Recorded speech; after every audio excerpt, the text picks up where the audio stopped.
Hi guys, today I want to ask, how did we get here?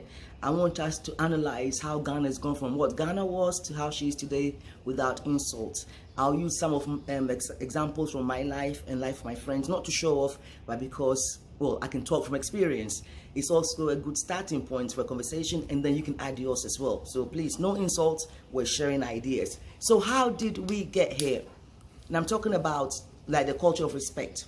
Growing up, okay, my generation, we respected everybody. Anyone who is a few years older than you, you call them bra or sister. So like my older brother, I'll call him bra Johnny, if that was his name, or sister Margaret, if that was her name. Anybody who was a parent generation, we call them auntie, uncle. Whether you know them or not, that was what was done. And today, I don't see that happening too much. Growing up, we feared adults. We respected them. Any adult, you respect them. Today, kids don't have that respect that we had. You go on social media and kids who are young enough to be your kids will talk to you anyhow. That respect is gone. Growing up, we knew that no matter what, adults were right. Even if you were thinking awful things about them in your head, you kept it in. You don't talk to adults. So how have we come to a situation where today there's no respect at all in Ghana? I have analyzed or thought about some possible reasons. As I always say, I don't know it all, but I like to share the little I know so that we build on that.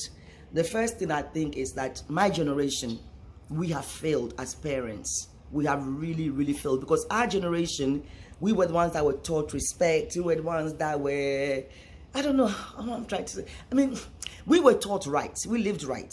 But as parents, our kids are messing up. So that means we have failed as parents. We're blaming the kids, but it means my generation has failed. Now, one reason I can think of, and again, I'm using me and my friend's example. I'm not saying it's true for every person of my generation, but I think, like in my situation, my friend's situation, our parents didn't raise us with love and hugs. They raised us with fear. Like, hey, I can't do that, or daddy, hey, I can't do that. So it was fear. So when we became parents, we were like, I'm not going to raise my child with fear. I'm going to raise my child with, oh, I'm your friend. Come and talk to me. Come and hug me. So that fear, that respect that we had for our parents, our kids don't have it because they see us as friends. You know, I mean, the way I am with my children is never the way I was with my father. It doesn't happen. So I think our generation, we messed up in the sense that we crossed that barrier. Our parents ruled, they use fear to rule us. You may think us wicked, but we turned out better than our kids' generation. Another thing I want to also blame, I'm going to keep sweating every video I do. So really, guys, I apologize, but I do sweat, and I'll keep dabbing my nose and my face, you know. It's what it is. Being a woman is not easy. Anyway, so another reason why I think we have reached here is social media.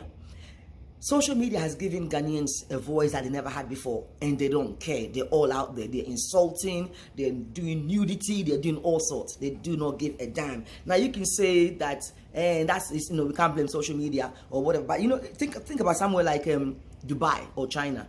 They have social media too, but it's controlled. And they use social media with the context of their culture.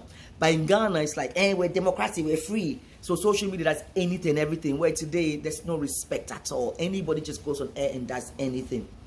And then there's also the idea of democracy. Personally, I don't think democracy is good for black people. It's not good for Africans. We need to be told what to do. Based on what I've seen, you need to be told sit, and then they sit. Because a lot of Africans, sorry to say, don't like to think for themselves. So what democracy has done has given them a false sense that they can think for themselves. Now in Ghana, what democracy has been interpreted to mean is, I hate your party, you hate my party, I hate your party, I hate your party, your party, your party, your party. And that's democracy now. It's not about, oh yeah, I can vote and do the right thing. It's about, no, your party, my party, my party, my party. So you have adults sitting on breakfast TV, one NDC, one MPP. Your party is bullshit. Your party is nonsense. Your party is rubbish. Your party is this. Your party is rubbish. Your party is this. My party is good. Your party is good. And it's all about the party, and they never solve problems. They don't come up with solutions. So young people watching this, and they're watching their parents sitting on TV and radio insulting them by party. So of course they'll also do it. So we're here today because of social media, because our generation have failed as parents, and our generation are coming on TV and radio and insulting each other for the kids to see. Ghana today is really rotten. I remember, years ago you wouldn't dare.